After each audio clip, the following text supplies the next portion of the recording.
So I realize I am the only thing standing between you and pizza, right? All right, so I only have 6 slides. Problem is that requires some conversation, and I'll be asking you questions and asking you to help fill in some blanks, okay? So, but the faster we talk, the faster we eat, right? Okay, so let's go. So what I wanted to cover today is a few questions.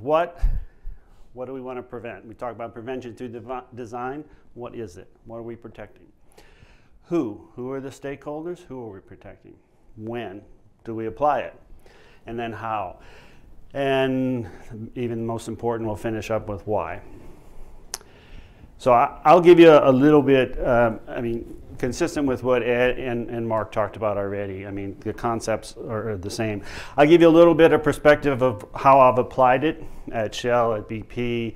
I worked for a period in consulting, in some of the consulting customers we had, and then how we currently apply it at GE. So what I show you today is more my application in our current company. It varies. I've seen it done a bunch of different ways, but the principles are pretty much all the same. Doesn't matter what you're building. Yeah, I work for GE. I don't build light bulbs. We sold that a long time ago. I don't make stoves. We sold that business a long time ago as well. Right now, all GE does is healthcare, MRI machines, aviation. So the jet engines in military planes and in your commercial aircraft, and then in the group I'm in energy. So power plants, nuclear plants, hydro plants, wind farms, offshore, onshore, and then we do a lot of transmission, grid work, distribution facilities. We dig a lot of holes, we pour a lot of concrete, we build a lot of steel, we build buildings, we build power lines, all the stuff you'll probably encounter at some point in your career as well. Right? So it's a different business, but whether you're building a facility, an office building, or one of the power plants like we do, a lot of the hazards, identical. And the concepts of prevention and design are the same. All right, so let's start off with what and who. What is it we want to protect when we say prevent? What are we preventing? Prevent what? Hazards. But who? What?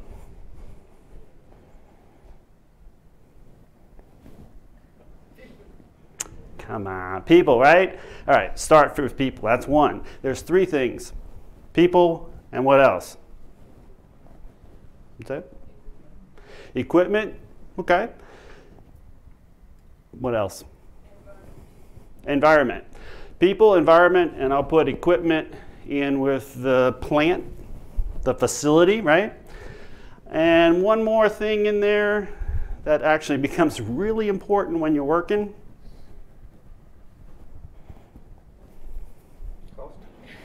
The business, right?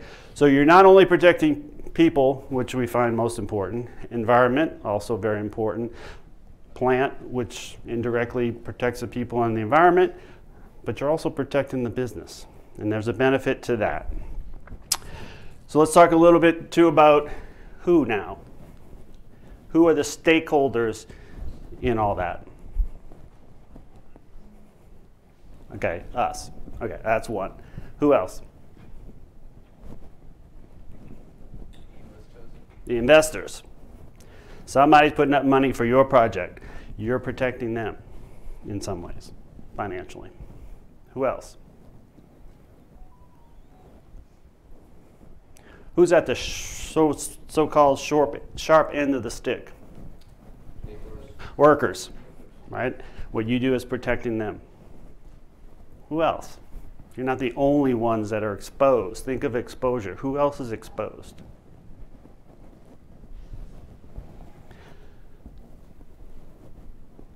If you build a building, who's exposed to that building? Society, the community, everybody who walks by that building, everybody who goes in that building, everybody who takes the elevator, they're all exposed. So at different points of time, but that's part of who the stakeholders are: the occupants, community, the end users, investors. Okay, good. So let's talk about when to apply it. I think I did this, right? Yeah. First, let's think about what your product is. When you talk about, think about what a product, what is it you're making? What are you building? What's your deliverable? Examples. A building, okay, could be this, right? What else might you be delivering? Do you always build the whole, you always design the whole building? No, what might you do? Pieces of a building? Did you design HVAC in this building, or did you design the foundation? So there's always people you're working with, right? So think about your product as being the totality of everything that goes into it that's creating all these crazy hazards. So you may be having one little piece, but when you put it all together, that's what everybody, that stakeholder group is exposed to. So interesting to think about, oh, well, I'm just looking at my little piece. No, sometimes you got to look outside your piece and the things other people are bringing to that product. All right, now let's think about the life cycle elements. Life cycle design. What's the first step? What's that? Planning. Okay, that's part of the design process. I'm thinking even before that.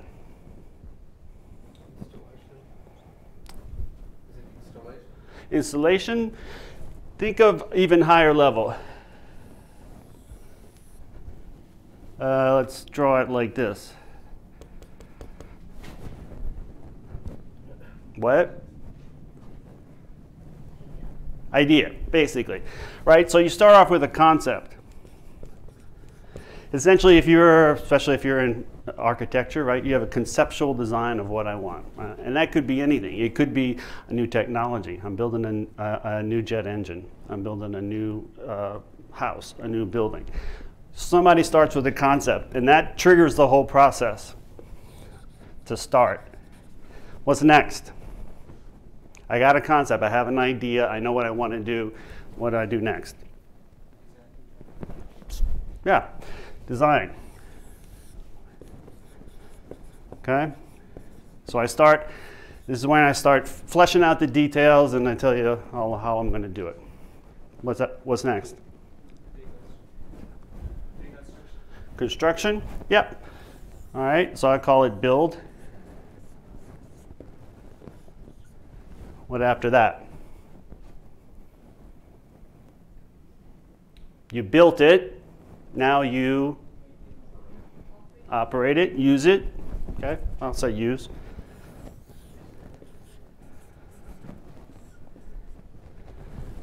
I'm using it. What else do I do? I maintain it. Service.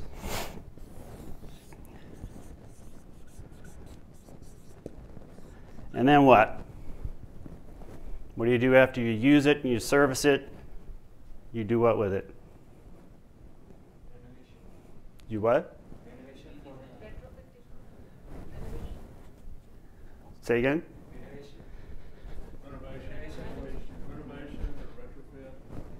Changes, okay, definitely, and I'll come to that. But what happens to this building when you leave it? You demo it, right? So there's end of life. Demo, or we'll call it whatever. Get rid of it. All right, and then that's the end. Now, change. Right, so in the middle of all this cycle,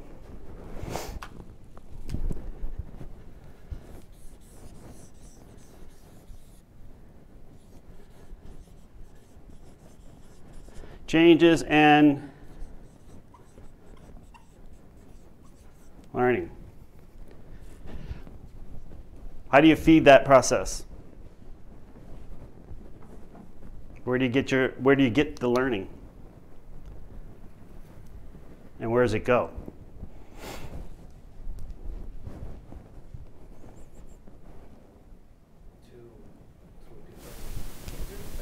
Okay, so give me an example of where, if I'm going to draw inputs to this, where does it come from? It comes from design meeting. Okay, so you might have some from here. Where else? From what? From build? Where else? You kind of get the hint? Yeah, it kind of goes all these, right? Where does it go? It goes into there. Where does it go? Could go to the concept if you want to make big changes, right? But it definitely has to go back to design. And this is the place where we focus most of PtD, right? Up here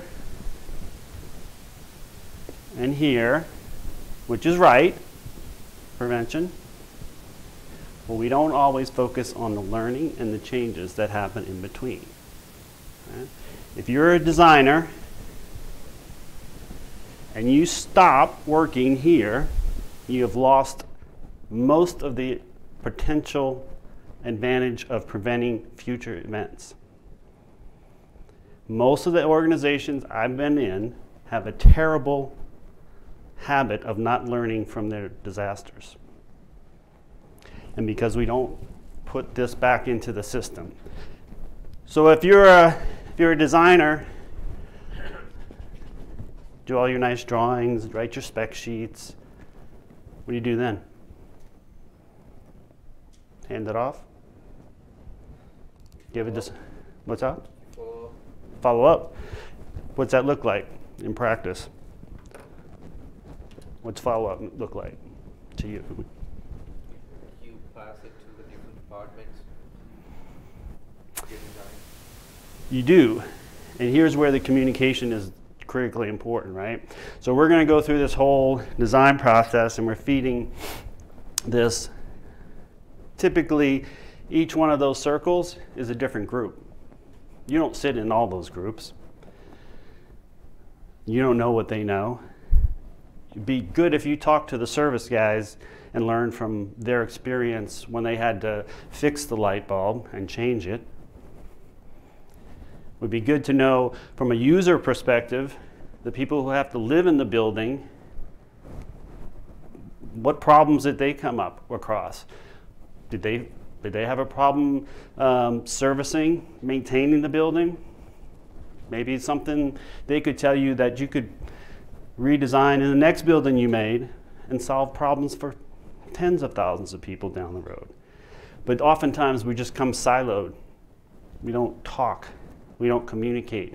If you're one of those design engineers who sits in your office and never goes out to the field, never watches a construction site, never walks on it, never asks questions of the people who are building it, the people who are using it, the people who are demolishing it, you haven't done your job.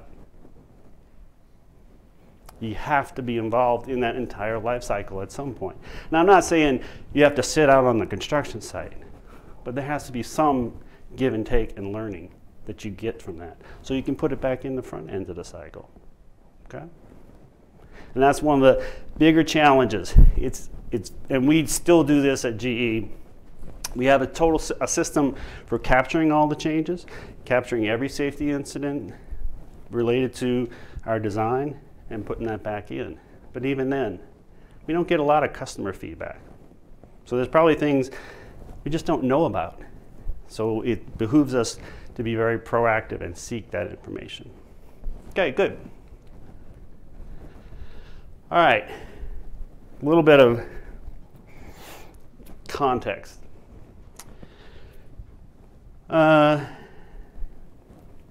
US is kind of regulatory heavy compared to a lot of places, right? And Europe, Western Europe at least. A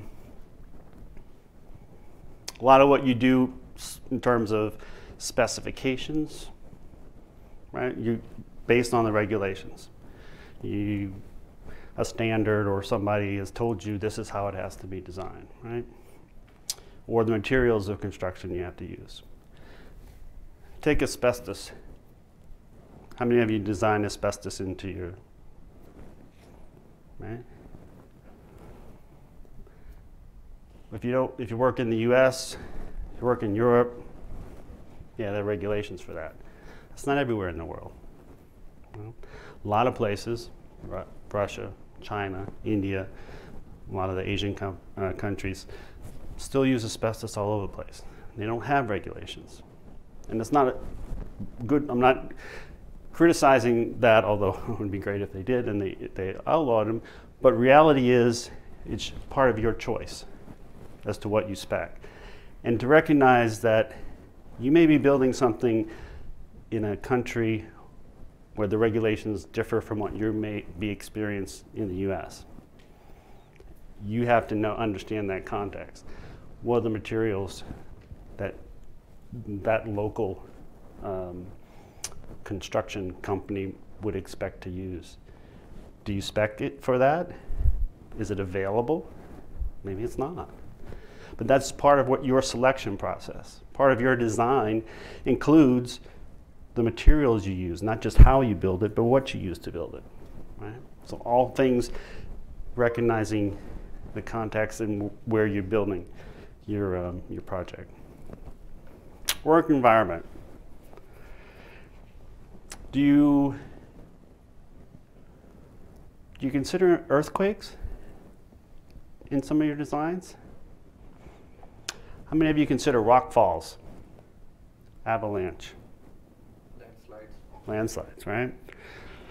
So if you were building a home next to a hill, how do you build that home? This incident is at one of our grid sites. Happened 2 years ago. Big rainfall.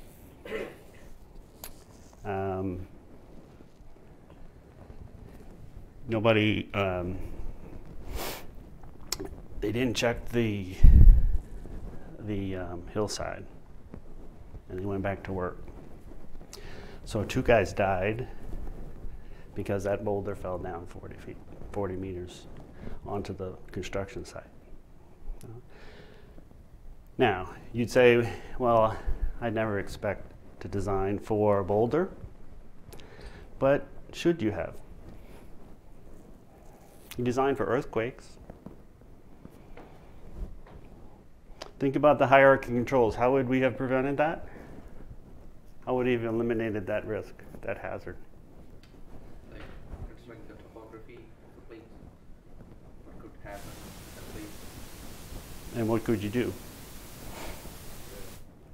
Probably take the design parameters to different level, make barricade, find a stable point. Yeah. So you could definitely put up barriers. What's the best way to eliminate that hazard altogether? Retaining walls? Retaining walls are barriers, controls for sure. What? Blowing up the rock. Blowing up the rock. The whole hill? Just the rock. Okay, gotcha. That rock. Where do you go? Why did we put it there? Even if I could have said, well, don't even build it near that hill, which would have been ideal. I haven't eliminated it altogether. But even if we had moved the construction site 100 yards, the rock may have still fallen, but it wouldn't have fallen on people where they were building. Right? And that's when I think of your context. So if we get too focused on the building, on the equipment, on the thing, and we lose sight of the environment that we're building it in, the country, the regulations, the environment, the physical environment. Could be cold, could be, icy, could be, anything. Things like that you could have planned for and prevented well into the planning phase. 2 guys would still be alive. It's a big deal. All right. Culture, and this is a challenge, especially, it's a challenge everywhere. I mean, West Texas has its own culture, you know, California has its own culture of building and expectations and what's acceptable. US has one, Western Europe. Well, look at that scaffold, right? Is that what you expect to see? Is that a typical scaffold? Yeah? No? Yeah, not bad. What about that? Huh? Is it okay? Good scaffold? It's bamboo, pretty dang strong. Right? But that's what is standard, that's what's normal in a lot of the countries you're going to work in. Is it wrong? No, it's not the best. But I bet you can't get that steel scaffold in that country. Not easily. It's pretty darn hard. Right? So what do? Your first choice, figure out how to build that without having to build that crazy ass scaffold. Right? That's what prevention through design does. Takes away that hazard altogether. Avoids you having to worry about someone standing on that thing. And then of course if it's not possible, practical, all right, then there's other things, other options to go through. But it's that thought process in your head when you're starting that project that says, I'm building it in this location, I can't get scaffold builders who can, or materials who can build a steel scaffold like I would expect to see in the middle of New York City. What do I do? And maybe that's a cost, maybe it's not, but that's part of the job, figuring it out. And then risk tolerance. We struggle with this in GE a fair amount in different countries, not unique to any one particular, but they're all different. Western Europe doesn't accept risk quite as much as the US, who doesn't accept risk as much as some of the other countries. But when you walk into a project, you got to understand what you're walking into.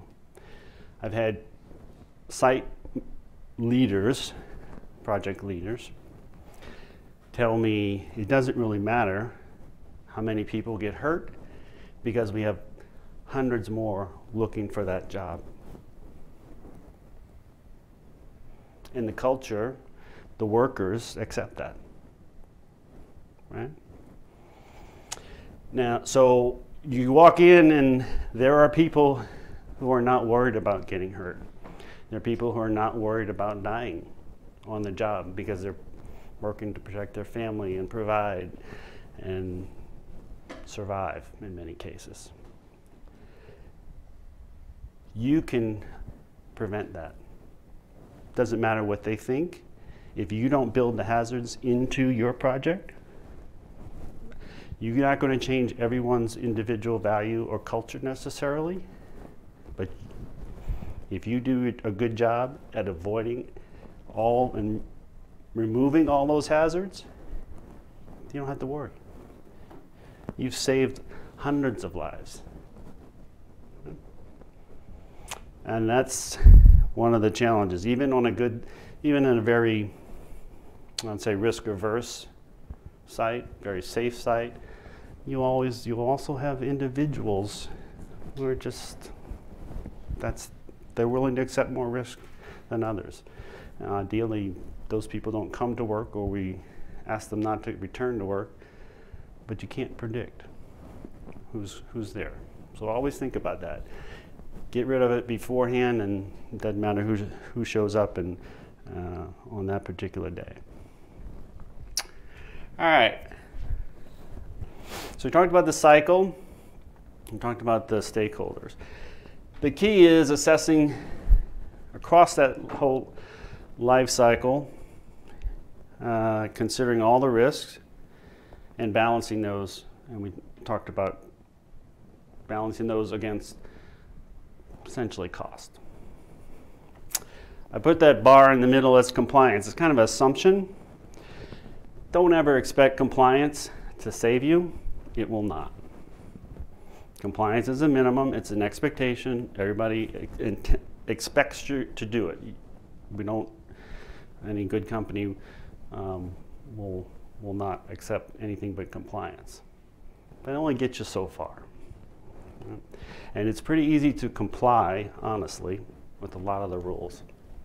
Rules are kind of general in some respects. Company standards, design specs, more specific, right? And one step better than compliance. But again, think of the environment. Compliance in some countries, not much. It's pretty easy. It's just go do it. And that's where you have a choice. You can choose to set the bar wherever you'd like, in many respects, within a project, within a company, right? You don't have to accept the lowest common denominator. So when you're looking at risk and trying to balance that with cost, who knows what the acronym of LARP stands for?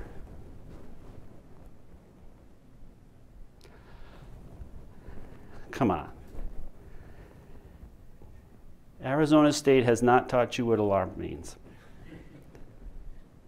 As low as reasonably practicable. If you didn't learn anything else, please remember that. And I say that because it's not just a PtD concept, but it's a risk assessment concept in general. That there's always this balance between the risk, and in a project sense, the risk and the cost.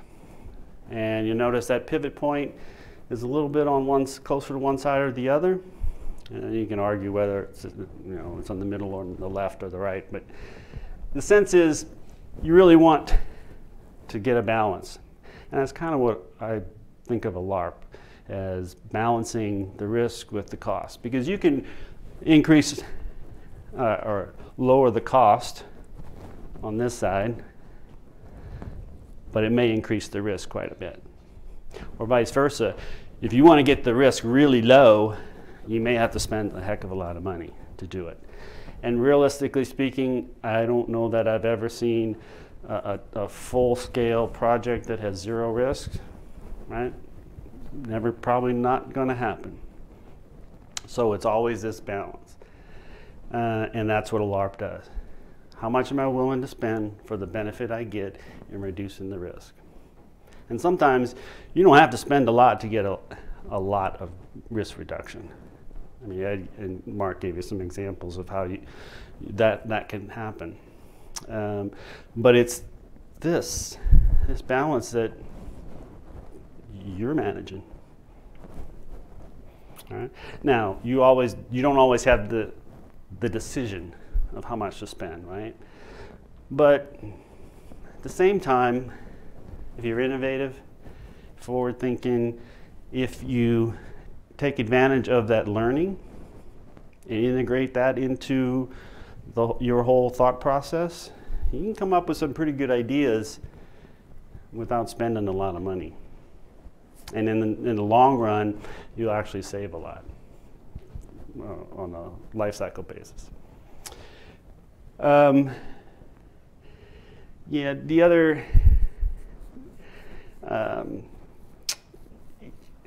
on changes too. That whole process, embedding those learnings throughout the process, right? So design changes in our business, we have hundreds of gas power plants in operation. We often learn something based on an event at a customer site that they share with us, that we can redesign ours. That doesn't always apply to all the 400 I've already built. Right? That applies going forward. But we also make the effort to go back and say, and share with the customers and the ones we've already built, we found a better way to solve this problem. Now, we don't always have the control over implementing that, but think of if you had built 10 buildings, right? And you came up with a new fancy way to reduce a risk. How do you share that with everybody else that you've already built? It's not just going forward. Is there a way to pass that learning on and see if others could implement that? So that's why I want to emphasize this part of, I get why we think of concept and design as being the core of prevention through design. It's throughout that process. Don't forget the other pieces. You can stop an incident at any point and save things you've done 10 years ago, you can fix. Right? Never give up on that opportunity. All right, what's left? So why? Why? Why bother? It's a lot of work. Got to risk assess. You might even have to talk to somebody in another department. It's really challenging. It's like going over to the business school, for God's sakes, and working with one of those crazy people. Or my daughter's in fine arts. You go to the fine arts school, go talk to the dancers and find out why they don't like their stage the way it's built, right? You know that? But that's what it's done. But why? Why do you do it? Why would you do it? Because someone told you? Money? It's good business. So I'll give you my guess.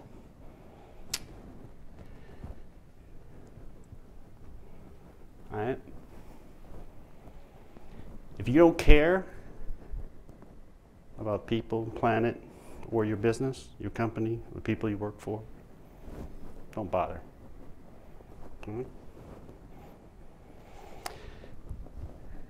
You're protecting one person, right? That's the person who gets injured.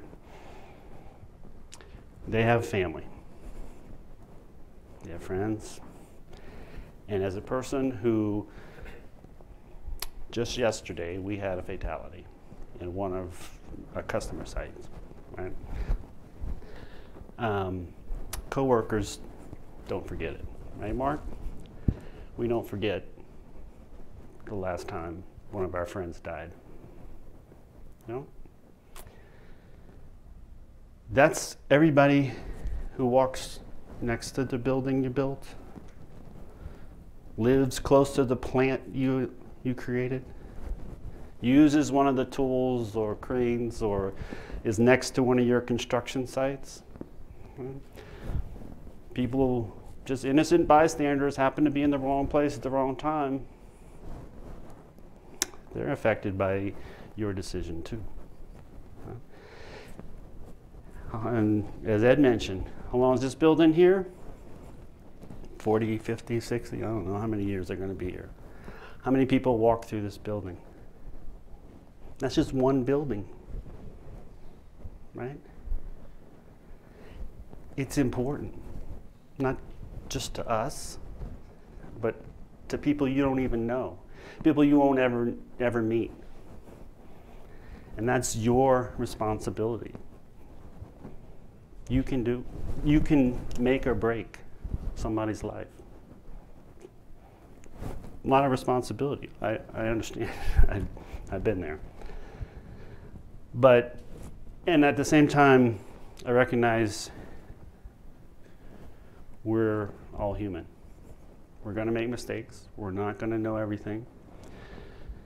But working together, I'll bet if you had to collectively come up with a design together, we would think of a heck of a lot more than if I just try to do it myself. And that's where working together is important. And doing the conversations and that communication is just invaluable. Right? Together we'll do more and create so much better outcomes than if we tried to think we can do it alone. So please, 1, care, 2, work together, and think ahead. In all you do throughout that entire life cycle, keep in mind all those people that you affect today and tomorrow, okay? With that, I mean, if I don't have any time, but any questions, comments, other thoughts? What's a lark mean? Questions, comments, thoughts? Good. All right, well, thanks everyone. I appreciate your attention. Let's go eat.